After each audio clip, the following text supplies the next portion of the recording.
Menyaner semuanya.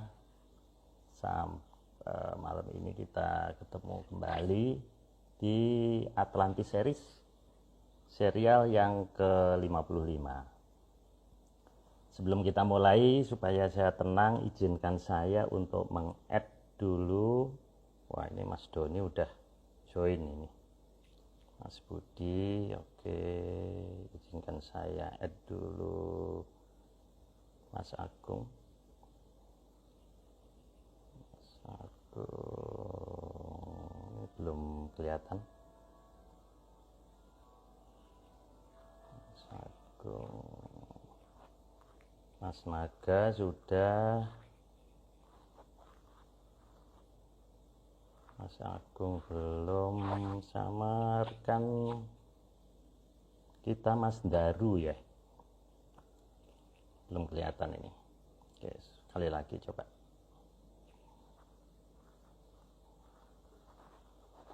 Sebentar. Oke, mohon bersabar rekan-rekan semuanya. Halo Mas Agung. Mas Agung dan Mas Daru belum kelihatan ini. Mas Rahadian oke, sudah nongol.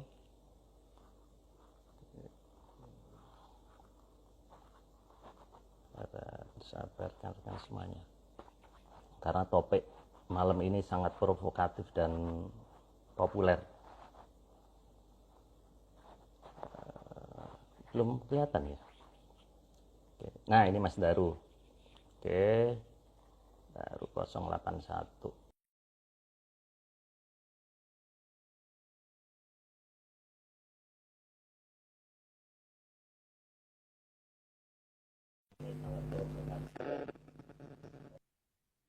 Halo Mas Daru,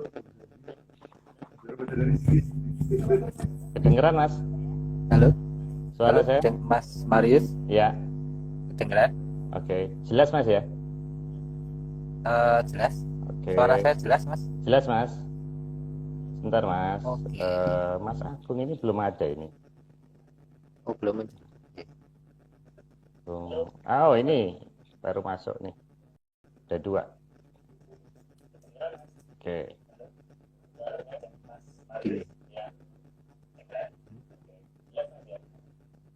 Bentar Mas, kita tunggu sebentar. Mas Agung masih muter. Nah ini. Wah, susah banget masuk. Iya Pak. Iya, susah Mas. Oke Mas Agung. Halo Mas Daru. Halo Mas. Nggih. Sebentar Pak, tak ngambilin dulu. Oke, Mas Daru, salam kenal di Jogja Mas. Salam ya. kenal. Ya. Salam menyan. Jogja nih Mas Marius. Ya, matur suwun Mas. Ye. Sami-sami. Ya. Mas Agung, malam ini spesial, ramai sekali flyernya yang dibuat Pak Iwan dan provokatif. Mas Nogo ini provokatif dan sangat populer, dan pembahasannya pada nanya apakah seperti pemahaman selama ini atau enggak. Nah, sebelumnya saya ucapkan ini hari lahir Pancasila, karena ini 2 Juni rekan-rekan Menyaners 81 yang sudah gabung. Baik, ini serial yang ke-55. Namun Mas Agung, ini banyak pertanyaan sebelum dimulai. Ada 2 pertanyaan dari Menyaners dan 1 pertanyaan dari saya. Mas Daru, mohon ini ya, standby dulu ya. Jadi yang pertama dari Mas Budi STE. Nah, ini cukup jeli Mas Agung ini. Saya aja nggak jeli. Jadi kok tanya kudanya kok 4 ekor bukan 3. Nah, itu. Kemudian yang kedua dari Mas Boxer 62. Jadi tanya tentang lambang Garuda Mas Agung. Nah, ini kan kemarin sudah dijelasin sebagian. Nah, sebagian lagi artinya apa. Nah, kebetulan kan sekarang hari lahir Pancasila ya, kemarin kita peringati. Jadi saya rasa masih relevan sebelum masuk ke materi Mas Agung. Monggo Mas Agung, saya minta tanggapannya. Kuda itu ada 4 karena yang dikendalikan tiap manusia itu kan sebenarnya ada 4 Pak. Ada Kala Rodro itu yang warnanya hitam.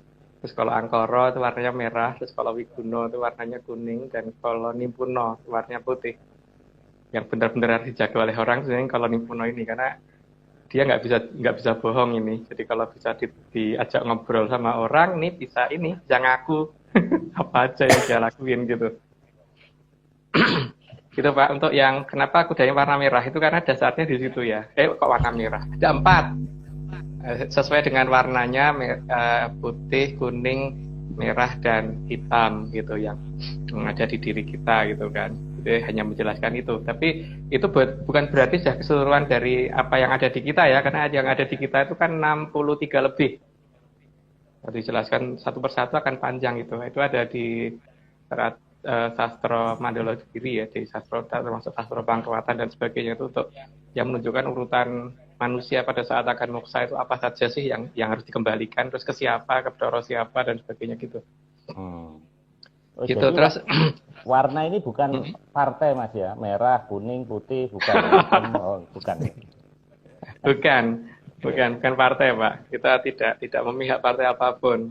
Oke, terus untuk lambang Garuda Pancasila itu kan itu setiap orang berhak menafsirkan ya. Jadi saya punya penafsiran sendiri. Jadi penafsiran sendiri dengan dasar jadi bukan berdasarkan GBHN atau apa ya, penafsiran Pancasila yang resmi oleh pemerintah, bukan.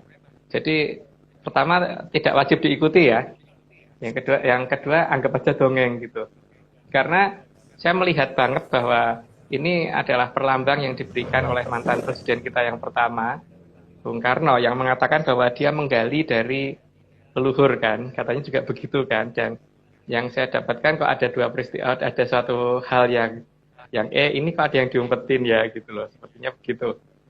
Yang pertama yang ditanyakan kan masalah yang di dada ya Pak ya. Yang di dada itu kan tameng. Tameng itu kan berarti untuk melindungi, dan yang dilindungi adalah daerah yang tak sangat vital kan, yang ada jantung, ada paru-paru dan sebagainya yang dilindungi itu kan, berarti ini yang akan menjadi pelindung kita tuh nanti itu gitu kan. Terus kemudian di situ ada lambang banteng. Ini kan nggak tahu nih BK itu Bung Karno itu melambangkan seperti yang saya maksud apa tidak, tapi ya lucu juga sih karena putra sulung ya dari Mojopahit yang nantinya harusnya ketempatan Wahyu Ero Cokro yang dilambangkan dengan bintang Wahyu Ero Cokronya itu kan memang namanya Maheso Pangarso. Jadi Maheso Pangarso namanya, bukan Bu Pangarso tapi Maheso Pangarso. Makanya ada lambang banteng di situ. Maheso itu kan bisa diartikan banteng, juga bisa diartikan sebagai kebo ya Pak. Jadi di sini perlambang dari beliau. Terus 3 negara yang akan mendukung itu kan ditunjukkan di situ kan.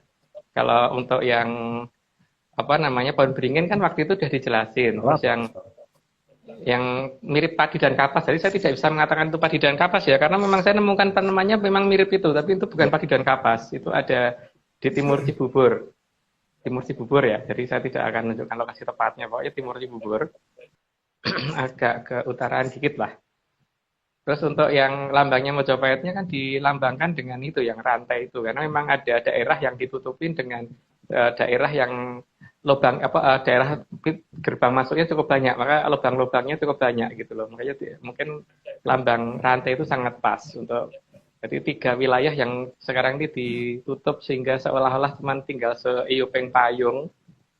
Jadi yang diceritakan itu mirip dengan itu ya. Itu dari sisi tamengnya yang versi saya. Jadi ini bukan versi resmi ya. Gitu. Di situ kan ada lambang pita. Pita itu kan biasanya untuk mengikat suatu ini kan. Kalau kado dibungkus tuh pakai pita itu hadiah gitu kan Pak. Sebagai tanda bahwa selesainya 500 tahun perjanjian itu nanti akan ditandai dengan itu kan. Bhinneka Tunggal Ika. Jadi walaupun dari berbeda zaman dan berbeda peradaban, tapi nanti akan bersatu juga. Artinya mereka akan membuka gerbang untuk kita kan nantinya. Berarti negara kita tidak akan sekecil ini lagi karena ada 3 negara besar yang nantinya akan gabung dengan kita. Gitu. Kalau warna dan kalau warna yang merah itu kan ada kejadian di masa lalu Pak. Ada kejadian yang menyebabkan warna merah di masa lalu itu. Saya nggak mungkin cerita dulu ya masalah itunya. Untuk yang 2 ini kan memang tidak ada kejadian yang buruk di masa lalu ya. Jadi makanya warnanya putih. Tapi untuk 2 ini ada suatu kejadian di masa lalu yang membuat si Banteng, ya Pak, si Maheso ini harus terpisah dari yang ini apa itu namanya rantai, gitu. Kalau burung Garudanya sendiri saya suka tuh kepalanya menghadapnya ke kanan, karena kalau menghadap ke depan kan matanya kelihatan dua Pak. Jadi menghadap ke kanan jadi kan kelihatan jelas matanya seperti apa gitu. Oke. Gitu Pak. Loh, saya rasa cukup Mas Agung ya. Ini sudah 10 menit, nanti ada 40. Pak, saya promosi dulu. Nggak apa-apa. Saya promosi dulu dong. Oh iya. Itu. Oh iya. Ini makanya. Jadi sebelum kita lanjutkan rekan-rekan, tiba-tiba saya ini menemukan pada saat searching YouTube itu seperti ini. Nah, ini coba ini saya geser sedikit. Nah, seperti ini. Ini sebetulnya ini bener menyanners atau bukan? Ini sepertinya kayak Mas Daan ya, ini ya kalau kita lihat. Iya betul, itu Mas Daan. Nah, jadi gini ya. Monggo Pak. Ini YouTube channelnya itu open mic. Nah, ini sebelah kiri. Dan per hari ini saya buka, itu udah 183 views. Padahal baru diupload kemarin, Mas ya, 26 Mei. Cukup rame ini. Ini misteri matematika. Nah, ini apa, Mas? Bisa dijelasin kalau memang benar Mas Agung. Kecuali kalau ini bukan Mas Agung ya. Jadi gini, Pak. Saya itu kan sejak kecil ya. Sejak kecil sampai dengan sekarang ini ada beberapa hal yang sering saya tanyakan dan tidak pernah dijawab. Bahkan sering dimarahin sama guru di kelas waktu itu. Saya catat total pertanyaan itu ada sekitar 56.000 pertanyaan. Ya saya tidak menyatakan bahwa semuanya pasti tidak terjawab ya. Mungkin ada yang akan bisa terjawab. Makanya saya minta tolong bagi para pemirsa itu untuk mulai membantu saya menjawab pertanyaan-pertanyaan yang saya ini gitu. Jadi itu yang berhubungan dengan sains, dari mulai bahasa Indonesia, terus kemudian nanti ada matematika, fisika, kimia, sejarah, dan sebagainya, itu biologi dan sebagainya akan saya pertanyakan satu-satu. Jadi kan selama ini kalau saya nanya dicetrap Pak. Jadi makanya Mas Daan menjuluki saya di situ sebagai pakar ketidaktahuan gitu, bukan pakar ketahuan, tapi pakar ketidaktahuan karena terlalu banyaknya pertanyaan. Tapi nggak tahu apakah nanti teman-teman yang membantu saya untuk bikin channel ini apakah sanggup mengupload semua 56.000 data tersebut atau hanya sampai sanggupnya kapan gitu Mas Pak. Tapi total pertanyaan yang sudah saya list itu ada 56.000 dan itu semua sampai dengan hari ini saya tidak pernah mendapatkan jawaban. Baik dari matematika, fisika, kimia, biologi, sejarah, bahasa Indonesia, dan itu bisa dilihat jenis pertanyaannya seperti apa saja, dan saya sangat mengharapkan ada yang bisa membantu saya untuk menjawab yang di situ. Saya yakin sih ada pasti yang bisa menjawab, makanya saya menanyakan gitu. Gitu Pak. 56.000 itu lebih panjang dari usia bumi ini Mas, kalau gitu Mas. Makanya ini sementara seminggu 2, karena kan saya ngomong Mas kalau misalnya seminggu 14 bisa enggak itu yang apa namanya editor yang Mas Daan yang sebagai editornya aku tobat Mas gitu. Jadi akhirnya ya sudah sanggupnya berapa seminggu 2 ya sudah seminggu 2 gitu. Jadi harusnya tadinya saya mintanya seminggu kalau bisa minimal di 14 atau 4 atau 1.400 gitu biar cepat selesai gitu. Tapi nggak sanggup ternyata. Oke Mas. Ini channelnya Open Mic Mas ya, silakan subscribe. Ya Open Mic, mic-nya pakai K ya, Open Mic. Mungkin anunya bisa dilihat di ini ya, apa deskripsi ini saya, apa namanya IG saya itu ada ininya, channelnya di situ, di profil saya. Tapi Mas Agung nggak cerai dari Atlantis Series kan? Enggak kan? Ini beda. Ya enggak, justru itu mendukung Atlantis Series karena kan ada pola pikir saya berdasarkan menyan yang tidak bisa dijelaskan waktu itu. Jadi semua pertanyaan di situ yang tidak bisa dijelaskan. Itu saya pertanyakan di sana. Nah, untuk yang di sini kan penjelasan versi menyan kan, Pak. Itu pertanyaannya di sana, di sini penjelasannya gitu. Jangan khawatir, Pak. Kalau itu masih tetap. Oh ya, kirain Mas Agung sudah pindah ke lain hati. Oke, Mas Agung. Enggak, Pak. Oke, Mas Daru, kita mulai ya. Iya, Mas. Baik. Siap. Ini mulai slide pertama. Silakan. Oke. Slide pertama. Ki Lurah Sabdo Palon adalah pamong utama dari Kerajaan Mojopahit yang sangat dihormati. Ya, karena Kilurah Sabdo Palon kan adalah Sangjang Bathara Antiga ya. Jadi di sini beliau itu pernah 2 kali meninggalkan negara kita. Pertama karena kecewa dengan tindakan Prabu Yudhistira. Jadi saya bingung ya kalau dikatakan bahwa Prabu Yudhistira benar, karena leluhur itu kalau saya ngomong ke Yudhistira ngamuknya amit-amit gitu. Jadi dia meninggalkan negara kita 2 kali di zaman kerajaan Hastinapura dan Ngamartapura itu meninggalkan negara kita karena ya itu tadi ada suatu kesalahan dari Prabu Yudhistira yang masuk negara dijadiin judi gitu loh, walaupun dia darahnya putih tetap aja salah wong. Akibat yang dia lakukan sangat panjang kan, terus meninggalkan yang kedua kali kan sejak zaman Mojopahit ini gitu Mas. Monggo dilanjut. Slide yang kedua, Kilurah Sabdo Palon adalah salah satu perwujudan dari Kilurah Togog yang tiap zaman berganti-ganti nama dan juga berganti-ganti wujud. Ya, memang sering berganti nama ya, seperti ya terlalu banyak nama sih, cuman di sini ya mungkin ya kita sebut dua nama ini aja lah, Sabdo Palon dan Kilurah Togog. Jadi, kalau nama dalam bentuk Bathara-nya kan Sangjang Bathara Tejo Mantri atau Bathara Antiga gitu. Oke, lanjut dulu aja Mas. Slide ketiga, namun meski berganti-ganti wujud, ada satu ciri khas yang selalu ada, yaitu mulut beliau yang sangat lebar. Itu sebagai akibat saat dari gagalnya menelan jagat wilangan di awal penciptaan alam raya sebelum bumi ada. Sudah dijelaskan di Atlantis series 45, Mandala Jagat Maya 4911, Kahyangan Jawawoto dan Wiwitan Jonggring Saloko. Ya, sudah pernah dijelaskan kenapa itu terjadinya seperti itu dan kenapa berubah jadi seperti itu. Karena ketika pas pilihan rajanya Kahyangan kan memang beliau ikut. Jadi ada 3 yang ikut itu, yang akhirnya yang menang kan Bathara Guru gitu. Jadi akibatnya seperti apa pernah kita ungkap sih sebenarnya, cuman ya itu versi saya ya. Monggo dilanjut Mas. Slide keempat, Kilurah Togog selalu diikuti oleh Kilurah Sorowito yang kadang disebut dengan Milung. Ya, tuh mirip kan ini seperti itu. Itu kalau Sorowito itu siapa mungkin penjelasannya ntar. Karena akan sangat panjang menjelaskannya, karena harusnya dijelaskan yang dulu, tapi dulu lupa. Oke, lanjut dulu, Mas. Slide kelima, Kilurah Sorowito sendiri baru meninggalkan Nuswantara mengikuti Kilurah Sabdo Palon setelah mokswanya HB kedua dari Kerajaan Mataram.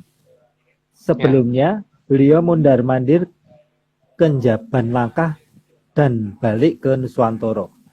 Ya, makanya ada nama Ki Bancak Doyok kan dulu itu, ya yang masih ada lanjutannya Mas Agung. Bentar. Oh iya, monggo lanjut. Maka di negara yang saat ini dimomong oleh Kilurah Togog dan Kilurah Sorowito akan mengenal sosok tersebut sebagai sosok jenaka yang sangat dekat dengan raja ataupun penguasa negara. Ya, karena mereka berdua pergi ke barat, maka perhatikan saja yang di barat sana mereka mengenal yang sosok namanya badut atau mungkin clown atau apa, tapi itu selalu dekat dengan raja. Bahkan tempat mainan kartu mainan mereka itu yang ada king, terus ada itu pasti ada jokernya, dan jokernya pasti 2 gitu. Itu menunjukkan keberadaan antara Togog sama Milung kan, atau Togog sama Sorowito, tapi versi mereka, dan mulutnya terlalu lebar penggambarannya gitu. Dan anehnya kan ini sosok ini selalu dekat dengan raja, apapun ceritanya kalau di negara barat sana ini adalah sosok yang sangat dekat dengan raja mereka gitu. Dan 2 inilah yang membuat negara sana jadi kenapa teknologinya luar biasa, karena memang yang punya mereka. Oke, lanjut Mas. Bentar Mas Agung, saya mau tanya Mas Daru. Ini saya tertarik dengan HB2 ini. Soalnya Keraton Jogja nanti bisa protes. Ini maksudnya apa, Mas? Hamengkubuwono kedua itu kan disebut Panembahan Banguntapan, Pak. yang bangun pertapan kan, yang bangun tempat yang akhirnya nggak kelihatan gitu loh Pak. Jadi yang menyembunyikan Mataram adalah beliau gitu. Nah, soal apakah Keraton Jogja dan Solo itu terlibat atau tidak itu kan saya tidak bicara di situ Pak, tapi saya hanya menyatakan HB2 ya, Panembahan Banguntapan, karena beliaulah yang ini membuat tidak terlihatnya kerajaan itu. Makanya di Jogja ada daerah Banguntapan Mas ya. Ya nggak tahu itu nyambung apa nggak ngerti Pak. Karena beliau yang saya tahu ada di Jawa Barat, bukan di Jawa Tengah. Oh, iya. Makanya ada banyak nama yang kemudian kalau dicocokin akan pas dengan nama Keraton Mataram di sini, Pak. Coba deh perhatiin aja nama-nama itu dan cocokin dengan Babat Mataram. Tapi namanya kan banyak yang lebih tepat ada di sini. Karena saya ngomong itu adalah di sebelum HP2 ya, jadi bukan setelah ya. Gitu Pak. Oke. Makanya di sini ada daerah namanya Songgobono. Songgo itu kan artinya hamengku loh Pak. Memangku. Nyonggo memangku sama kan.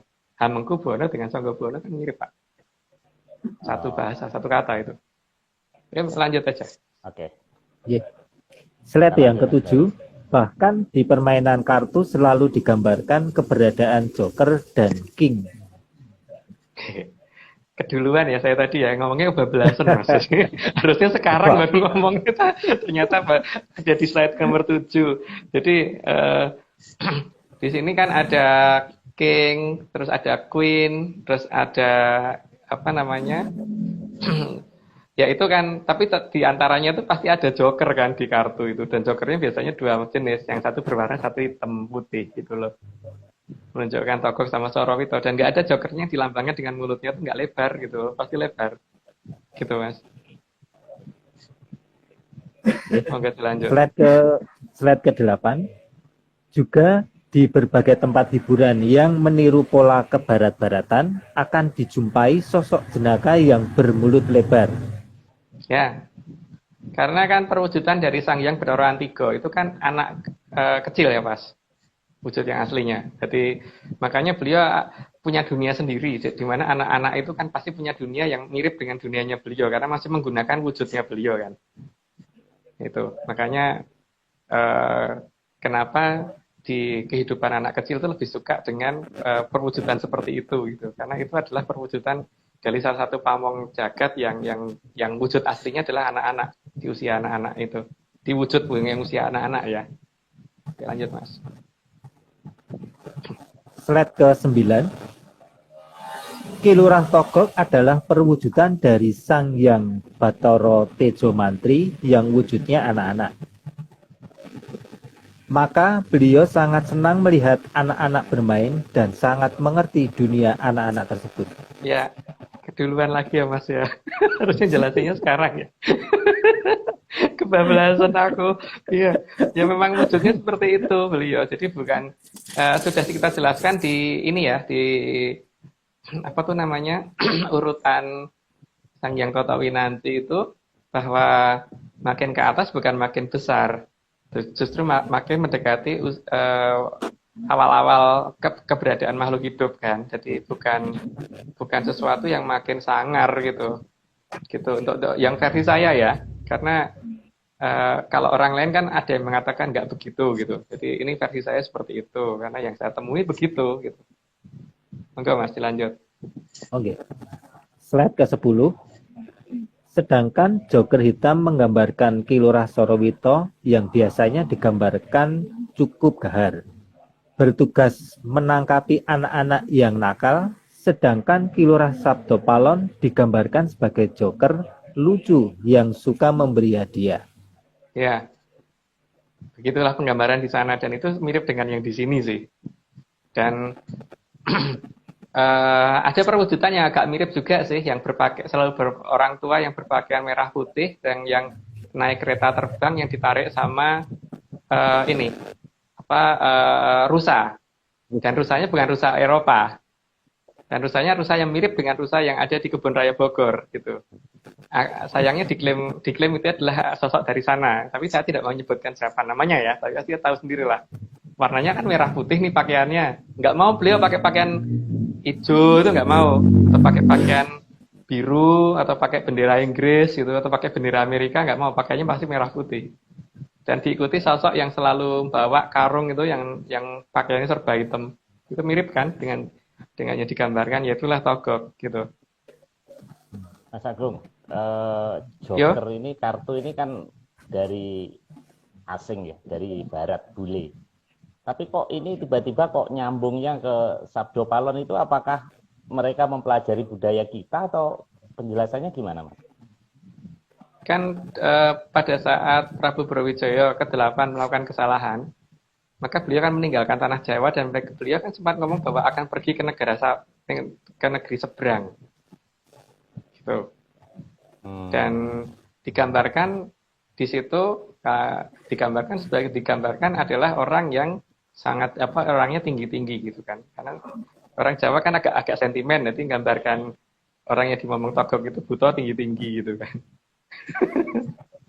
Gitu. Jadi setelah wayang kita klaim bukan India, malam ini kartu Joker bukan dari barat, Mas ya. Itu asalnya dari kita, Mas ya.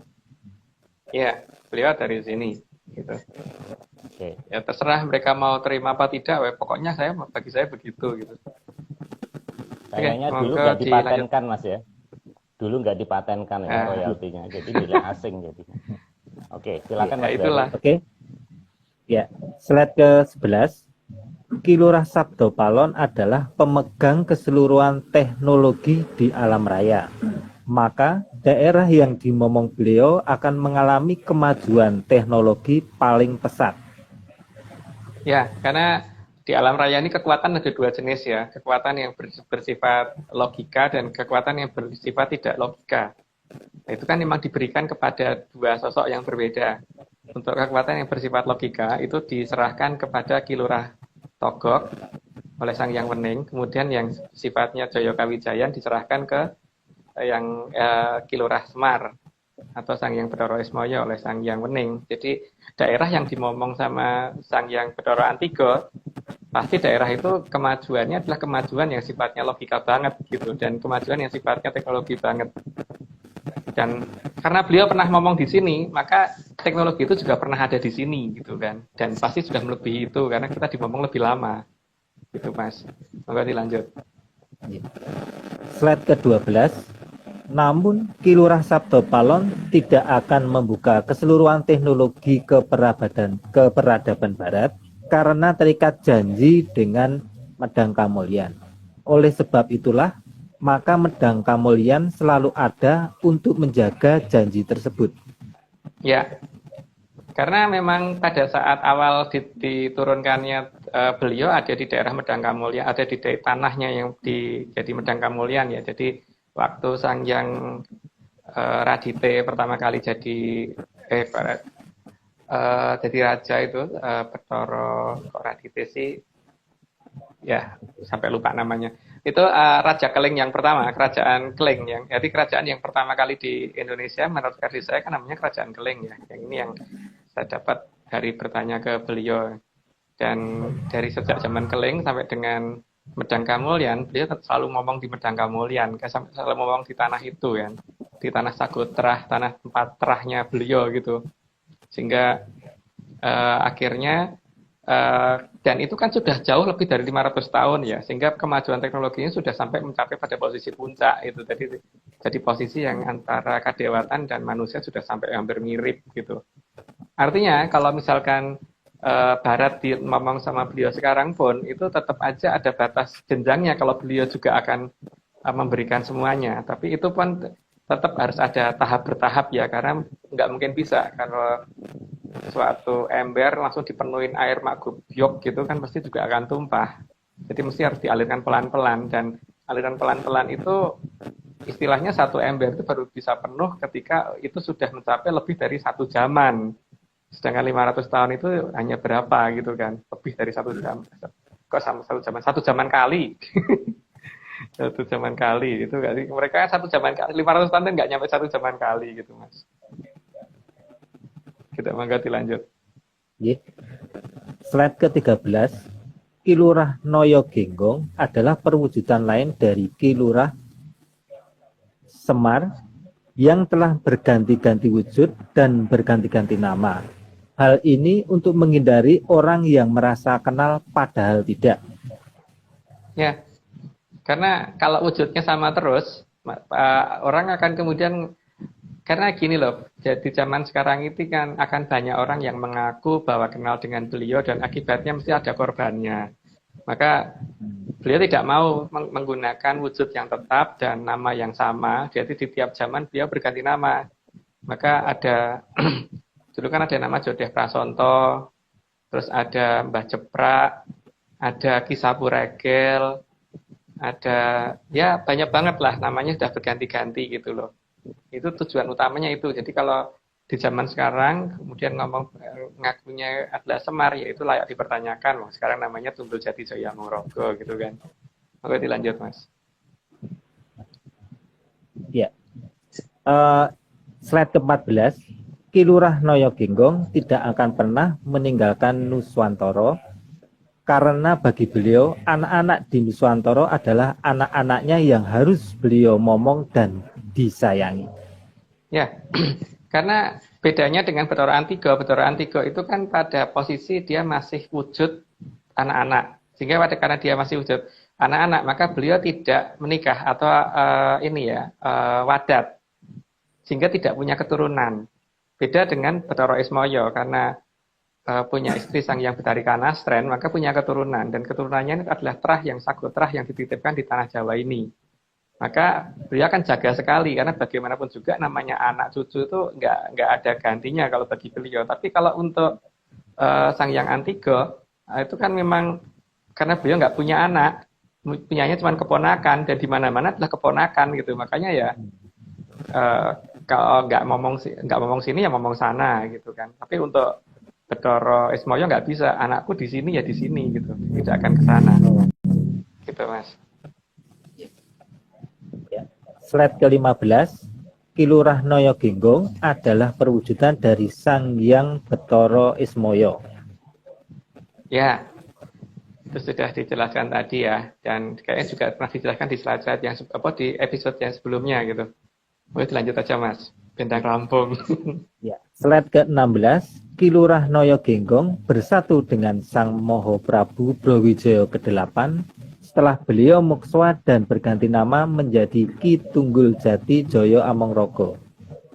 Ki Tunggul Jati Jaya Amongrogo perwujud kakek tua bungkuk dan berpakaian warna hitam seperti petani, sering terlihat di situs Batu Jaya. Ya, Batu Jaya itu ada di daerah Kerawang agak utara ya. Jadi di situs itulah yang dulu kan ketika waktu itu masih tanah gundukan-gundukan itu, kalau kita sering datangin ke sana karena memang ditimbali ke sana gitu. Juga ada di bekas situs bekas salah satu bangunan dari Tarumanegara. Dari Tarumanegara itu, nama Tarumanegara itu bukan negara ya, itu hanya nama salah satu nama istana itu. Itu posisinya ada di sebelah timur Sungai Candrabaga yang sekarang ini berubah menjadi nama Sungai Bekasi, dan itu posisinya sekarang kalau nggak salah di dekat perumahan yang dipakai untuk perumahan Mahkamah Konstitusi. Di situ sering banget beliau muncul. Karena dulu di situ ada pohon tarumnya. Dulu di situ pohon tarum itu hampir kayak pohon serut, cuman berduri gitu. Kalau pohon serut kan nggak berduri. Nah, tapi lucunya kalau bicara dengan beliau, karena beliau itu kan memang munculnya di daerah situ, dan itu adalah masuk wilayah Jawa Barat. Tapi ngomongnya bahasa Jawa Ngapak, bukan bahasa Jawa halus ya, bukan Jawa Jogja atau Jawa Timuran, tapi ngomongnya bahasa Jawa Banyumasan. Karena salah satu situs yang pernah beliau gunakan ada yang di Serandil, dekat Cilacap gitu. Di timur Adipala ya, kalau nggak salah, timur selatan Adipala. Nggak, lanjut Mas. Bentar Mas, saya Slide ada ke-17. pertanyaan Mas Darul. Oh iya, ini ada Brawijaya 8 ini, jadi Brawijaya itu bukan 5 Mas ya? 8 ya? Bukan. 5 itu kan Prabu Kertabumi. Prabu Kertabumi itu Damarwulan, Pak. Habis itu masih ada Brepamotan, Brewengker, terus masih ada Bathara Ikling atau Brawijaya yang terakhir. Oh. Gitu. Berarti plat nomor saya salah Mas ini, karena cuma B5 ya. Ternyata B8. Oke, Mas Darul silakan dilanjut. Gak apa-apa. Bapak pakai plat 5 juga gak apa-apa. Iya, saya B5 PBX, jadi PBX-nya itu Pakubuwono 10, B-nya ternyata salah. Oke, pantesan sekarang makin rugi Mas perusahaannya, mungkin salah nomor. Oke Mas Daru, silakan Mas, dilanjut Mas. Ya. Slide ke-17 nggih. Iya. Di zaman kerajaan Mataram, Kilurah Noyo Genggong bernama Kilurah Doyo. Dan sekarang bernama Kitunggul Jati Joyo Amongrogo yang salah satu pesanggrahannya ada di Mandalagiri, Srandil. Ya, Srandil di daerah dekat perbukitan Mandalagiri, tapi bukan Mandalagiri yang sebenarnya, karena Gunung Mandalagiri yang sebenarnya kan nggak bisa kita lihat saat ini karena ada di daerah yang sedang ditutup, ada daerah yang masuk dalam Saiyupeng Payung tadi kan. Jadi itu ada di Mandalagiri yang ada di Cilacap, tapi bukan Mandalagiri yang sebetulnya, karena Mandalagiri yang sebetulnya gede bener itu gunungnya, tidak kecil gitu. Dan memang beliau berganti-ganti nama, salah satunya namanya Noyo Genggong, tapi tadi kayak udah saya sebut sih, ada Kisabo Regel dan sebagainya. Oke, monggo dilanjut aja Mas. Yeah. Slide ke-18. Logat bicara Kitunggul Jati Joyo Amongrogo sangat ke Banyumasan. Keduluan lagi ya Mas. Keduluan lagi. Kebablasan.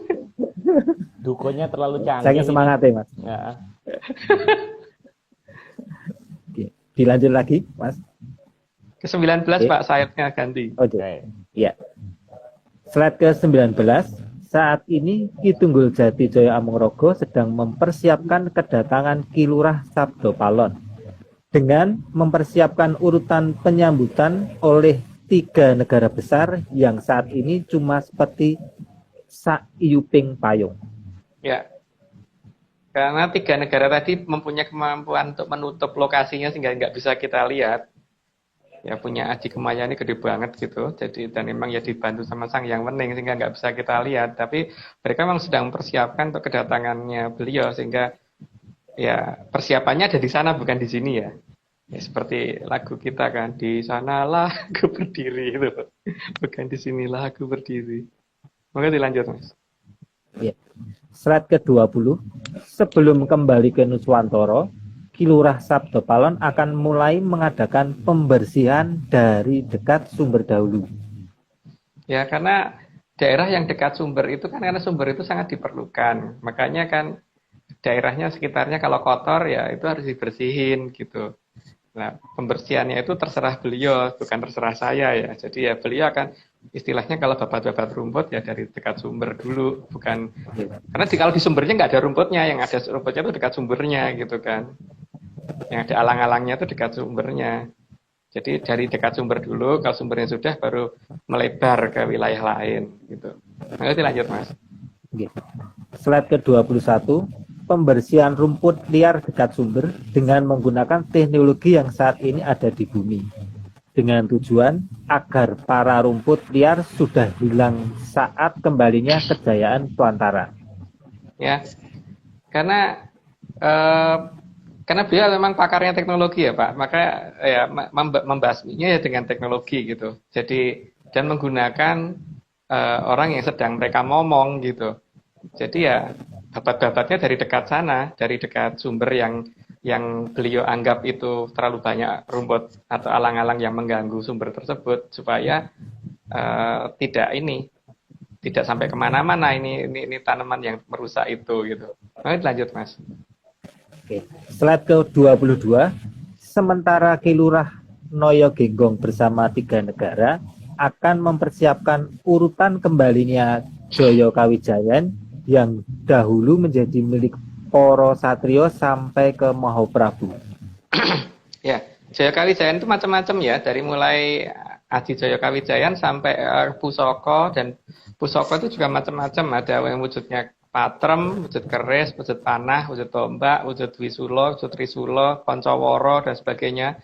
Terus mulai dari ageman, pakaian yang digunakan, terus mahkota, terus kancing gelung dan sebagainya, banyak sekali, dan itu sedang dipersiapkan tapi nanti akan diserahkannya bertahap, berurutan, jadi tidak mabiyok gitu, enggak. Makanya yang diharapkan adalah ada yang sanggup menerima, dan urutan itu nanti akan secara detail untuk yang 5-6 besok mungkin ini ya penggambarannya dulu supaya tidak salah terima dulu tentang apa sih yaitu Jaya Kawijayan dan sebagainya, itu mungkin akan kita jelaskan di 56. 57 ke sana nanti urutan ininya sesuai yang sudah diumumkan di Kayangan Rebat Kepanasan, satu persatu apa yang akan dikembalikan. Apa Pak Marius kok muncul lagi? Belum dilanjutkan, saya mau mengucapkan terima kasih rekan-rekan menyaner 152 Mas. Ini 148 kelihatan di tempat saya Pak. Oh, 147 hilang satu. Ya, karena Mas Agung ilmunya 142 tinggi saya. Kalau saya sudah melihat. Ke depan ya Pak ya. Oke, kita lanjutkan Mas. Slide ke-23. Dalam mempersiapkan urutan kembalinya Jaya Kawijayan, Ki Lurah Noyo Ginggong akan dibantu oleh Ki Lurah Gareng dan Ki Lurah Petruk. Ya, makanya ya memang dua itu kan selalu membantu sejak zaman dulu ya. Dan cerita itu sudah kita ceritakan pada saat ini ya, mulai yang berapa ya, saya lupa itu, tentang masalah Kayangan itu. Kita pernah membuka cerita ini kan tentang siapa Gareng dan siapa Petruk tersebut gitu. Oke, lanjut dulu aja Mas. Bendang rampung. Slide ke-24. Sementara di Njaban Langkah, Ki Lurah Sabdo Palon akan mempersiapkan segala sesuatunya dengan teliti agar pergantian zaman bisa berlangsung dengan benar. Ya, makanya ya itu tadi. Babat-babat akan dilakukan dari sanding sumber Mas. Dimulai dari sanding sumber. Gitu ya Mas ya. Karena kalau kata beliau itu sukete wis lemu-lemu gitu loh Mas. Jadi wis nggepakan sapi wis cocok gitu. Monggo dilanjut Mas. Yeah. Slide ke-25. Dari Njaban Langkah, Ki Lurah Sabdo Palon juga akan menonaktifkan semua senjata pemusnah massal yang biasa merusak keutuhan dunia dan kelangsungan hidup manusia. Sehingga senjata tersebut akan menjadi tidak berfungsi dan kelak hanya akan menjadi barang yang berada di museum untuk hiburan anak-anak bahwa pernah ada senjata seperti itu.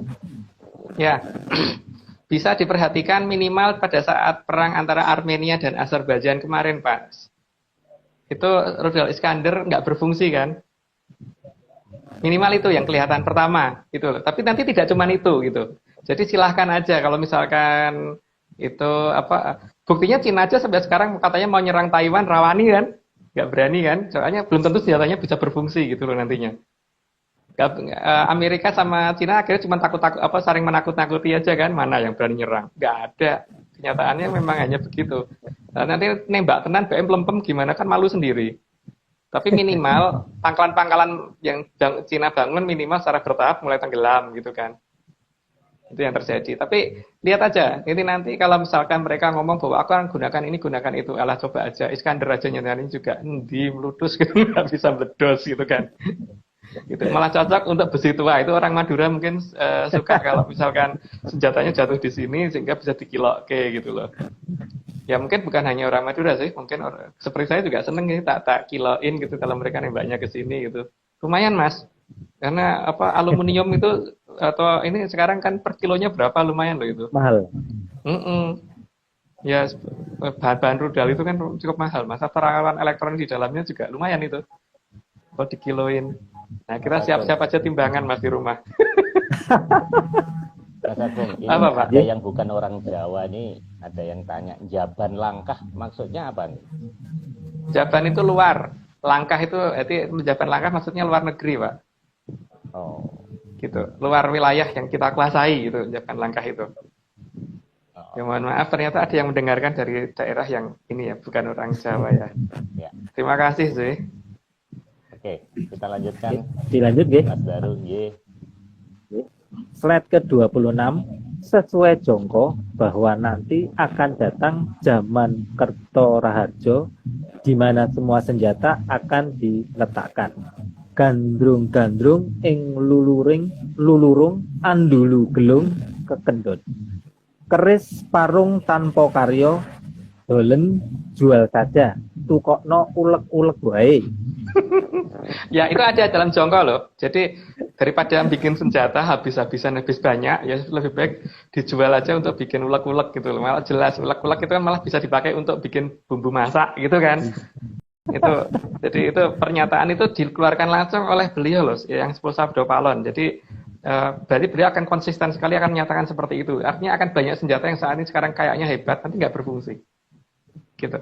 Loh Mas, bukannya kita ketinggalan teknologi Mas ya, kalau kita nggak riset senjata kalau gini? Enggak Pak, karena kita nanti akan dapat senjata justru bukan dari ini, bukan dari hasil riset kita, karena riset kita masih mengikuti pola barat Pak, dan di beberapa pola barat ini pasti kita akan dibelenggu oleh beberapa hal. Karena pemerintah kita tidak berani untuk mengadakan sayembara Pak. Minimal itu. Coba aja kalau diadakan sayembara gitu, misalkan yang bisa bikin rudal yang bisa terbang sampai sekian ratus kilometer dapat 1 miliar gitu. Atau misalkan yang bisa bikin material yang bisa tahan yang tidak bisa ditangkap radar 1 miliar gitu. Nanti lama-lama pasti kekumpul akan banyak. Tapi pemerintah kita nggak mau Pak. Maunya harus pakar kan. Harus pakar yang saat ini ada gitu. Karena ini semua kalau dibiarkan dilepas seperti itu pasti akan lebih cepat sebenarnya. Karena di Indonesia ini banyak orang pinter yang tidak mendapatkan gelar Pak. Karena basicnya menyan Pak. Dan mungkin basic non menyan juga ada gitu. Kalau saya basicnya menyan gitu. Jadi kalau misalkan Pak Marius menyatakan kita butuh riset, enggak. Saya yakin enggak. Sudah ada banyak yang bisa, tapi cuman tidak mendapat kesempatan karena yang diberi kesempatan cuma mereka yang mempunyai posisi di itu tadi di kepakaran itu gitu loh. Lihat aja kalau pemerintah berani mengadakan sayembara, coba aja karena beberapa onderdil kendaraan yang dihasilkan orang Tegal dibandingkan kendaraan yang onderdil yang resmi kadang-kadang lebih tahan lama yang dibikin oleh orang Tegal loh Pak. Karena saya mencoba minta dibikinkan ini matahari itu apa ya yang di kopling itu Pak ya, itu namanya ya. bahasa Inggrisnya apa itu apa ya clutch yang itu kan bulat pinggirnya itu yang clutch ya gitu. Itu kalau waktu saya beli kan mahal banget itu 1 juta lebih waktu saya bawa ke Tegal itu harganya nggak nyampe separuhnya. Terus teman itu ngomong waktu itu tempat dia itu mungkin 5 tahun atau 7 tahun gitu harus ganti. Ini tempat saya sudah lebih dari sekian tahun nggak masalah gitu loh. Jadi lebih dari itu nggak masalah dan masih enak aja gitu. Artinya apa? Belum tentu yang dibikin oleh orang-orang di Tegal itu kalah dengan yang resmi gitu ya. Gitu Pak. Okay. Tapi masalahnya kan mereka tidak dapat kesempatan untuk membuat mesin jet gitu, membuat pesawat yang stealth gitu. Mungkin tidak langsung pesawatnya utuh, tapi minimal material per materialnya deh, catnya, terus material untuk bikin ininya. Material yang bisa menyerap radar sehingga tidak memantulkan radar. Terus radar AESA coba deh mahasiswa elektro dan sebagainya itu disayembarakan. Jadi biar tidak dikuasai oleh pakar gitu seharusnya. Gitu Pak. Wah ini menarik nih Mas, karena kebetulan pemerintah akan membentuk BRIN ya, Badan Riset itu ya. Tapi ya tapi kalau seperti itu saya masih belum yakin. Kita buktikan aja seperti apa. Oke lanjut Mas Daru. Oke. Slide ke-27. Saat masuk ke Nuswantoro, maka tugas dari Ki Lurah Sabdo Palon dan Ki Lurah Noyogegong adalah mengembalikan satu persatu Joyo Katujayan yang saat ini sedang dititipkan di 3 negara yang cuma sak iuping payung. Ya, yang cuma terlihat seperti sak iuping payung. Jadi banyak banget ya. Jadi kalau saat ini kita mulai melihat ada benda melayang yang tidak bisa didefinisikan.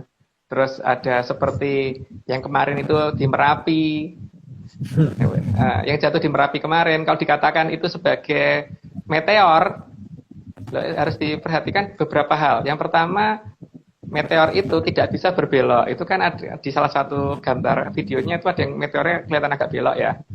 Kalau itu dikatakan sebagai laser yang ditembakkan dari ini gunung Menoreh, pegunungan Menoreh. Karena katanya ada yang lagi nyoba di sana. Itu kan harusnya datangnya mendatar bukan dari arah atas. Datangnya dari arah atas terus dia berbelok. Terus kalau misalkan meteor itu kalau misalkan jatuh itu pasti ada efek ledakan yang ditimbulkan. Oke, sekarang kita hitung aja ya, kalau misalkan sebuah batu masuk ke atmosfer bumi, terus dari kita kelihatan dan kemudian tiba-tiba menghilang, maklap gitu, menyala terus tiba-tiba menghilang, itu kan sebenarnya kita layak mempertanyakan beberapa hal. Yang pertama, meteor tersebut kalau dikatakan kecil itu gimana mungkin bisa kelihatan karena dia kan bergesekan di ionosfer. Ionosfer itu kan ada di ketinggian sekitar 200-an kilometer ya, sekitar segitu ya, saya lupa di ketinggian berapa itu. Benda kalau sebesar batu tenis, bola tenis, Jeng, itu dari jarak 200 km memang kelihatan, Mas. Kan enggak kan? Kalau benda kelihatan kecil di jarak 200 km, itu bendanya segede apa gitu loh. Nggak mungkin kalau cuma 1 km, pasti lebih. Kalau benda sebesar 1 km tiba-tiba lenyap, maklap, ini bukan yang di Gunung Merapi ya. Itu kan kita bisa menghitung dengan menggunakan rumusnya Einstein yang E sama dengan MC kuadrat gitu loh.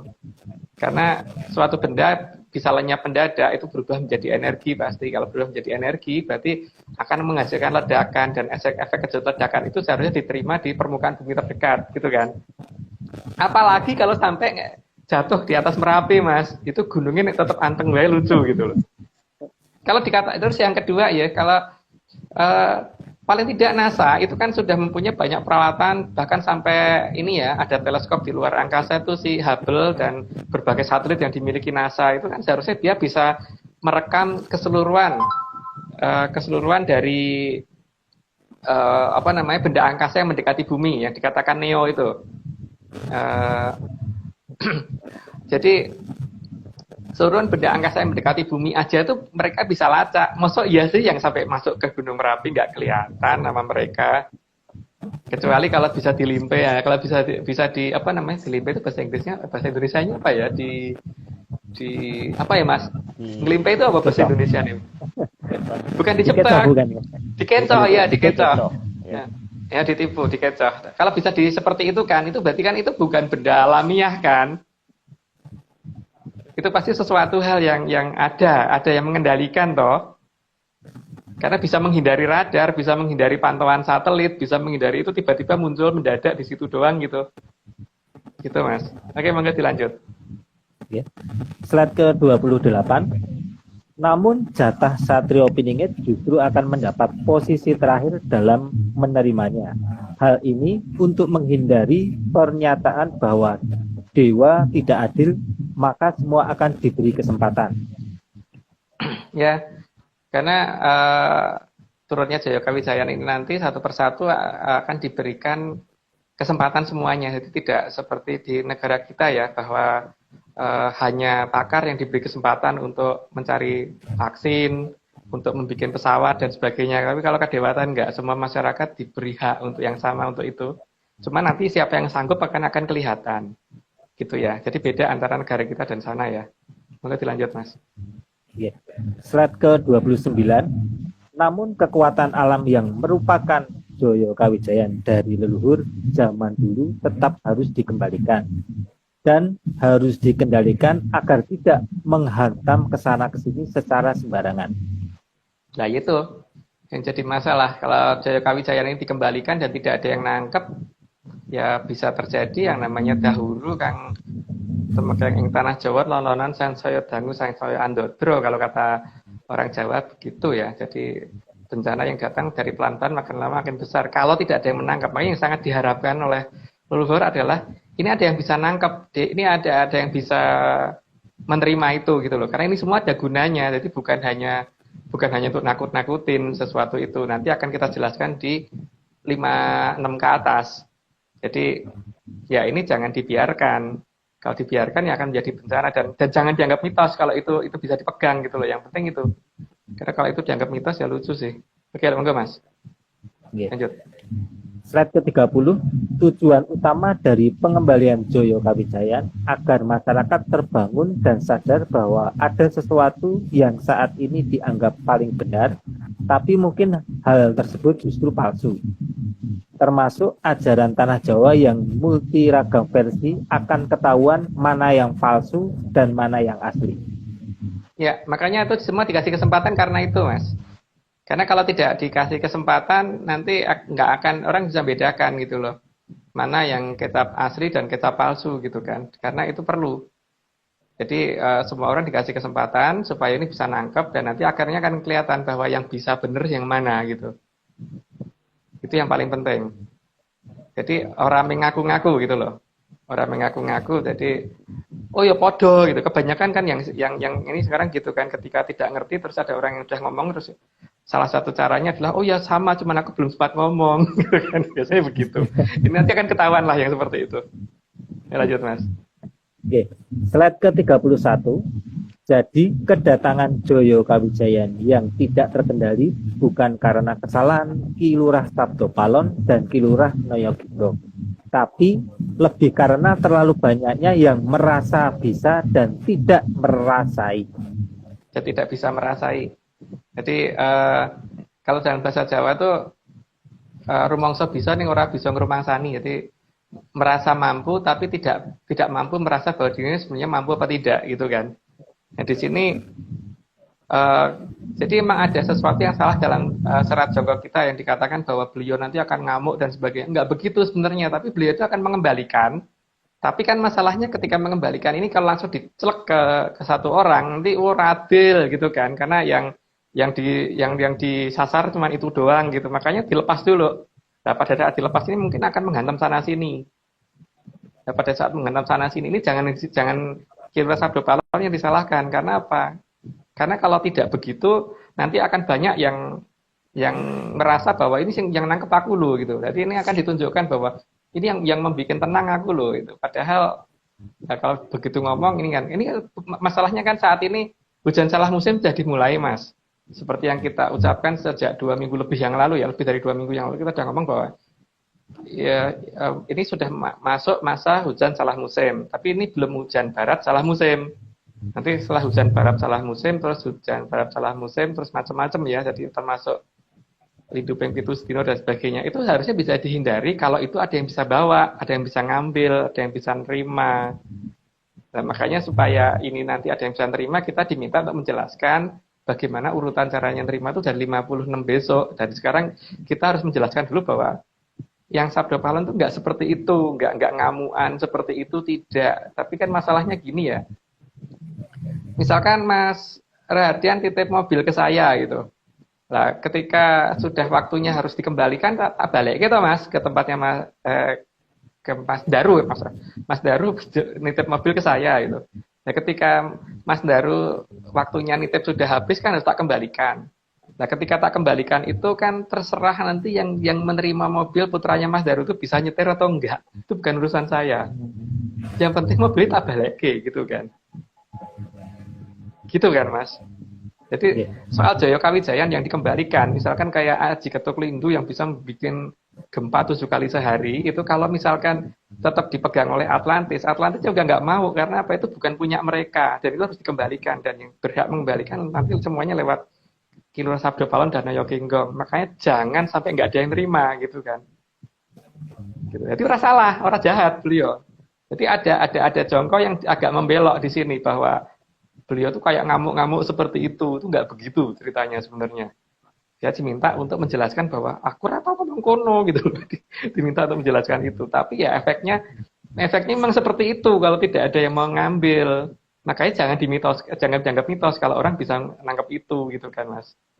Monggo dilanjut Mas. Mas Agung, tapi bencana alam itu bukan karena memang kesalahan kita Mas ya. Misalnya sawah dibikin perumahan, kemudian danau diuruk, hutan digunduli gitu Mas. Jadi bencana alam itu kan yang kecil. Itu skala kecil Pak. Itu tidak bisa bikin gempa bumi kan Pak. Itu tidak bisa menimbulkan badai besar kan Pak. Kalau menimbulkan banjir mungkin, tapi kan itu tidak bisa menimbulkan tsunami kan Pak, yang seperti itu. Tapi yang namanya Jaya Kawijayan bisa menimbulkan seperti itu gitu loh Pak. Jadi kalau cuman kesalahan kita, ya emang iya kita salah, tapi efek yang kita timbulkan itu masih belum seberapa dibandingkan dengan ini nanti kalau misalkan dikembalikan dan tidak ada yang nerima gitu loh. Seperti kereta api yang berjalan dan orang nggak ada yang tahu relnya di mana, tahu-tahu dia lewat nabrak sana sini gitu kan. Nah, Gitu loh Pak. untuk Makanya harus ada. itu apa Mas? Ya, itu nanti Sarana. nomor di part depan Pak, Oh. 56 ke sana akan kita jelaskan. Tapi ya kita nggak mungkin terlalu detail sekali ya Pak, karena kan kita ini bukan aliran ini ya yang ngajarin, bukan aliran sesat gitu.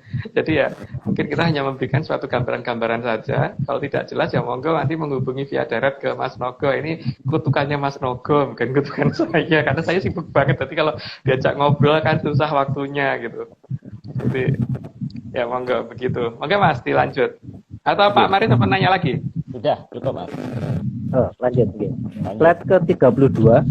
Karena Sang Jaya Kawijayan sendiri tidak akan mau dipaksa menjaga orang yang bukan wadahnya dan tidak mempunyai kemampuan untuk mengendalikan Sang Jaya Kawijayan. Ya, misalkan begini loh Mas, kalau ada air 1 ember, terus kemudian ternyata orang itu cuma 1 gelas, jadi kan dibiui ya mesti kurang toh Mas. Mesti banyak yang tumpah kan, itu satu masalahnya itu. Itu yang pertama. Yang kedua, misalkan pesawat terbang itu kalau mendarat itu butuh landasan, dan landasan itu ada ukurannya gitu loh. Nah, pesawat terbangnya yang VSTOL mungkin nggak ini ya, yang vertikal ini landing gampang gitu. Nah, kalau seperti pesawat DC-10 gitu, landasannya cuma 2 meter gitu kan ya, orang mungkin toh Mas mendarat. Artinya pilotnya nggak akan mau mendarat di tempat yang landasannya kurang panjang gitu loh Mas. Jadi walaupun ngaku aku tuh gini ya raiso, mereka bisa ngukur bahwa ini landasannya cukup apa tidak gitu. Aduh ini muter-muter nih Mas Mas Daru mulai muter-muter. Udah. Oke, lanjut Mas. Aduh, muter-muter lagi. Halo, Mas Daru. Mas Daru muter-muter Pak. Mungkin Pak Marius yang bacain dulu deh. Saya. Udah bisa nih kayaknya. Oh, oke. Mas Daru. Halo Mas Daru. Muter-muter lagi. Halo Mas Daru. Iya. Mas. Oh Pak Mak. Oke. Nah ini udah bisa. Silakan Mas. Slide 33.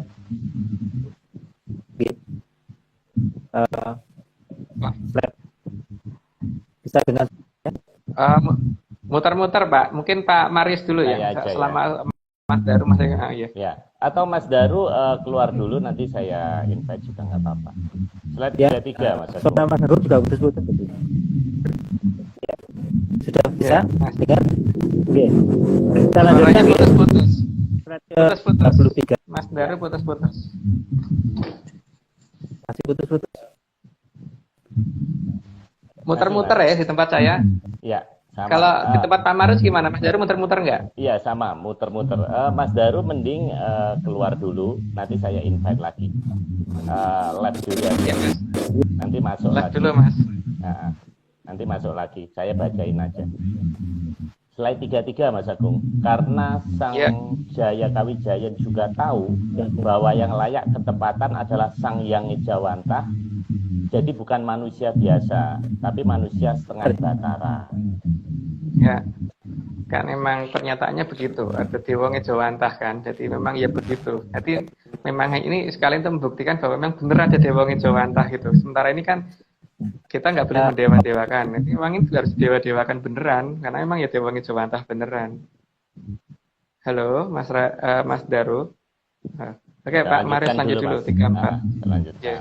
Slide 34. Karena itu Sang Jaya Kawijayan hanya mampu berkomunikasi dengan bahasa yang dia mengerti dengan segala kode dan sandi yang dia pahami.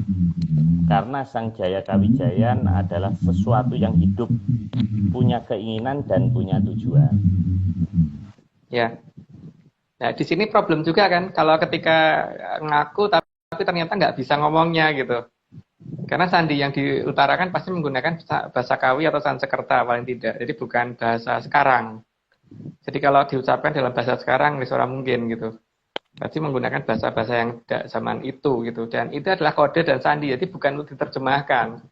Karena seperti kalau kita bikin password, Pak, di komputer, walaupun artinya sama, tetap aja kalau pengucapannya beda tetap nggak bisa. Misalkan seperti Windows kita tulis jendela-jendela gitu kan juga nggak bisa toh, Pak. Walaupun maksudnya sama, karena kalau sandinya Windows ya Windows, kalau jendela ya jendela gitu kan. Gitu, Pak. Monggo dilanjut. Oke. Slide ke-35. Jadi sangatlah jelas tidak ada yang bisa memonopoli kekuatan yang ada di Nuswantara ini. Hanya yang sanggup dan berhak yang bisa menerima. Dan itu pun akan Pak, diawasi. salah. Pak Mario salah masukin.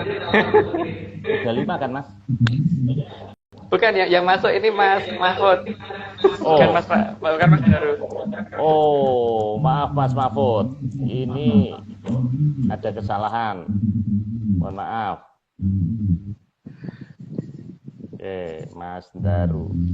NDAR.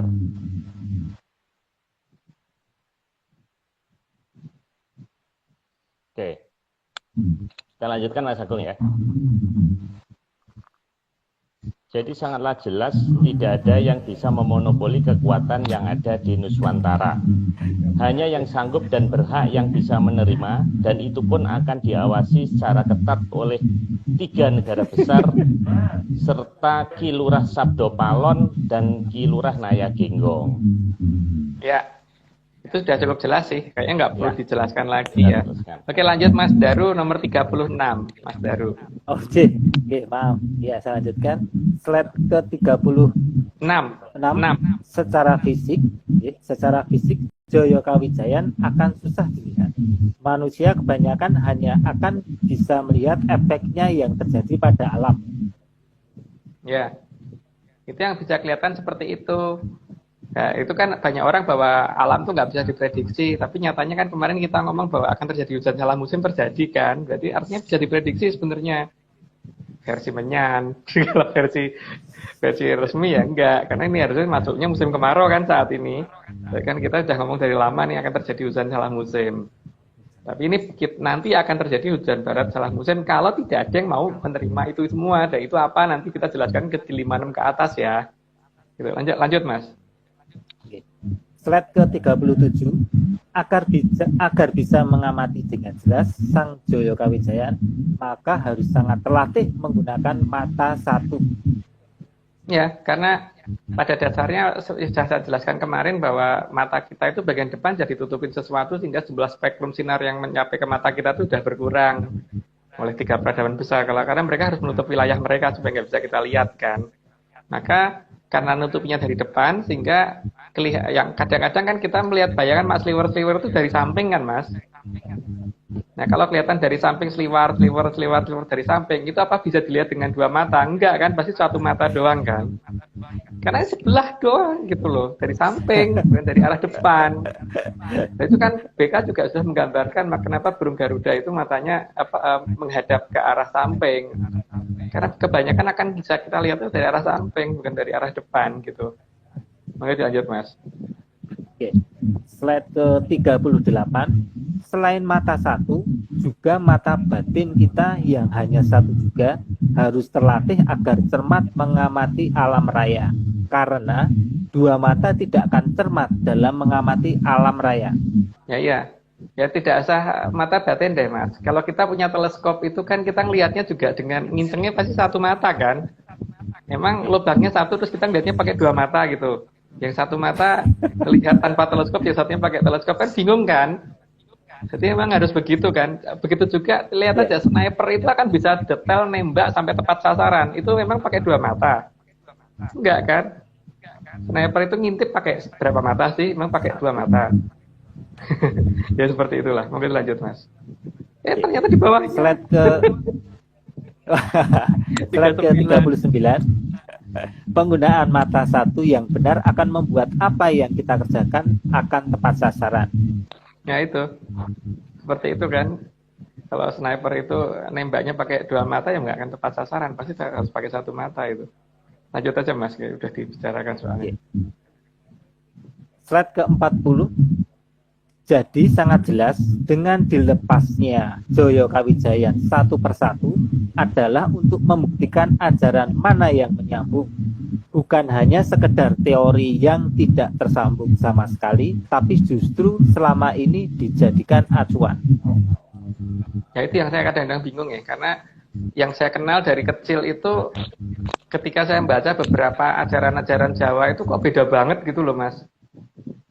Itu mana yang salah sama yang benar saya nggak ngerti, tapi paling tidak kan gini ya, kalau memang benar kan seharusnya untuk kontak dengan leluhur itu gampang. Kalau untuk kontak dengan leluhur gampang, minimal sekali yang harus dia dilakukan adalah minimal bisa baca huruf Pallawa kan. Nah, karena leluhur itu pasti minimal mbok yo jabatannya paling rendah, misalkan tukang sapu jalan aja itu kan minimal zaman sekarang pasti nggak buta huruf kan Mas. Tukang beca itu pasti nggak buta huruf kan. Di zaman itu kan juga pasti begitu. Jadi kalau yang bisa baca itu bukan hanya raja dan bukan hanya pangeran, bukan hanya adipati, bukan hanya tumenggung, bukan hanya lurah, tapi sampai rakyat kecil tuh pasti akan bisa semua melakukan itu semua gitu loh. Jadi kalau misalkan ada orang kenal dengan leluhur tapi tidak bisa membaca huruf-huruf seperti itu tuh ya bingung aku. Gitu Mas. Monggo dilanjut. Bentar Mas, ini menarik nih, ini menarik.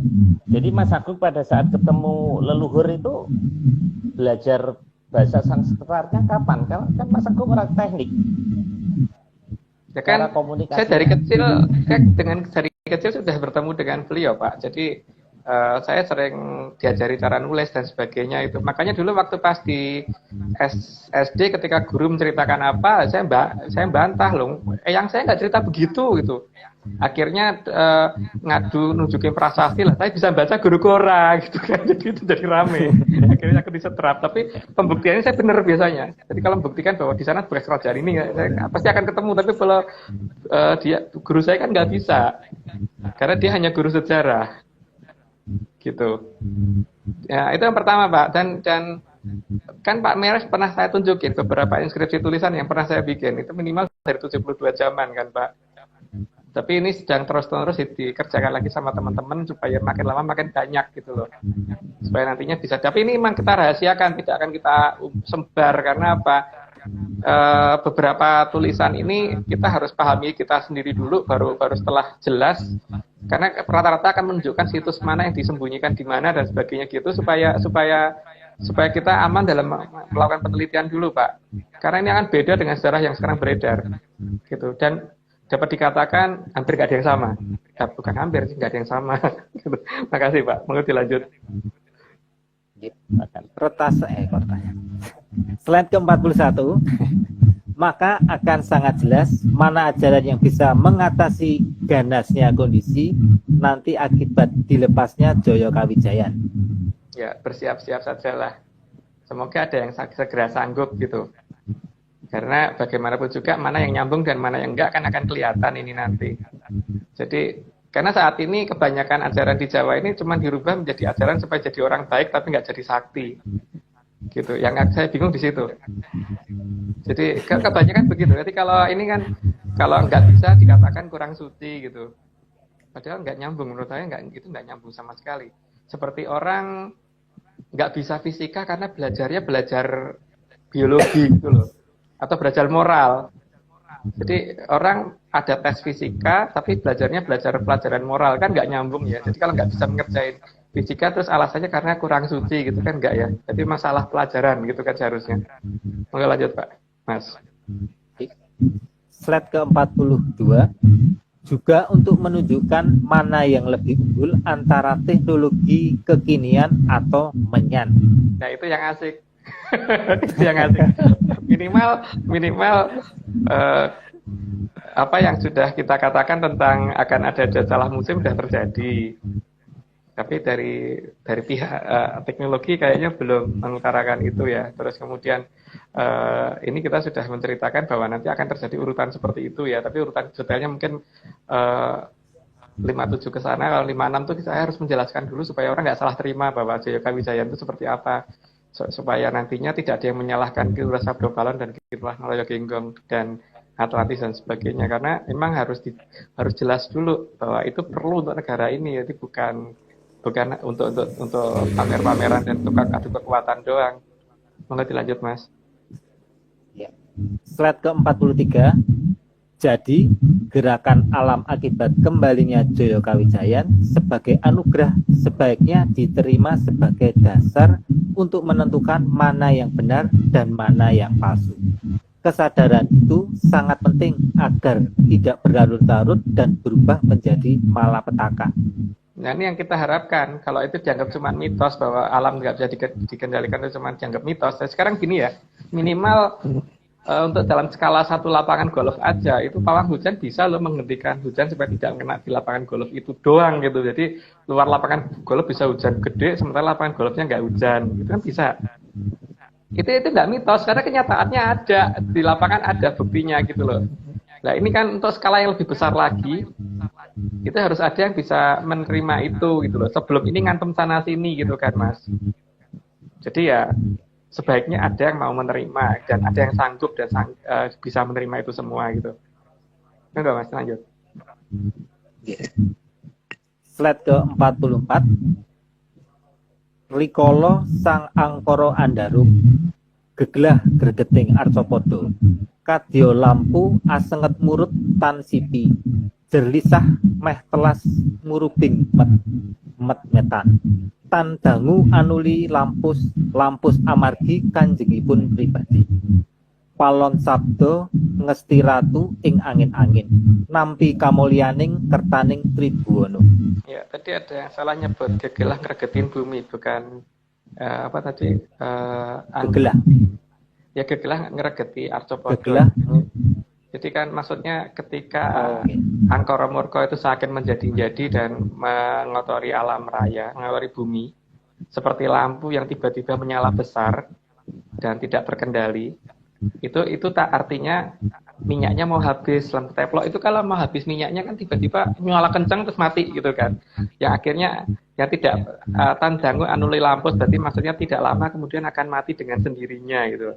Lampus amargi kanjengipun pribadi, mati dengan sendirinya karena ini sendiri.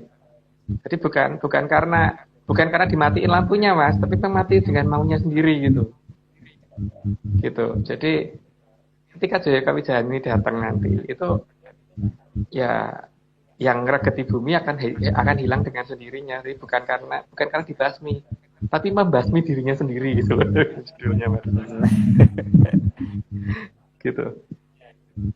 Nggak dilanjut, tinggal ya. Penutup, Tinggal slide terakhir, Mas. masih kode-kode. Ya, itu masih kode yang kemarin ya, bahwa nanti akan ada saatnya di mana timbuling watu hitam atau kemambangnya watu hitam silamnya ke perahu gabus, itu tak ingatkan berkali-kali karena itu akan terjadi dan itu ada dalam serat Jongko, baik dari yang di ini ya, yang sudah diterjemahkan, yang dari segala macam versi, tapi tetap ada yang namanya cerita itu gitu. Jadi bersiaplah untuk timbuling watu hitam, jadi supaya watu hitam yang timbul nanti cerita sebenarnya kok nggak timbul kenapa biar cerita dengan jujur nantinya gitu, Mas. Oke, cuman segitu ya. Mas Agung, saya rasa kita tidak usah invite rekan-rekan karena sinyal jelek dan kebetulan ini sudah 1 jam lebih 18 menit. Namun ini Mas Agung saya informasikan, jadi Mas Nogo ini sedang menyiapkan hadiah, Mas Agung. Jadi nanti yang kepilih tanya, nanti akan dapat hadiah. Tapi nggak tahu hadiahnya, masih dipikirkan. Yang penting itu bisa bermanfaat, gitu. Jadi mulai kapan Pak itu rencananya? Lagi didesain, Mas, hadiahnya. Lagi didesain, masih ditanyakan ke leluhur dulu. Jadi belum. Oke, terima kasih rekan-rekan. Ini 1 jam 18 menit. Terima kasih Menyaners yang telah bergabung. Oh ya, minggu depan topiknya apa, Mas, judulnya?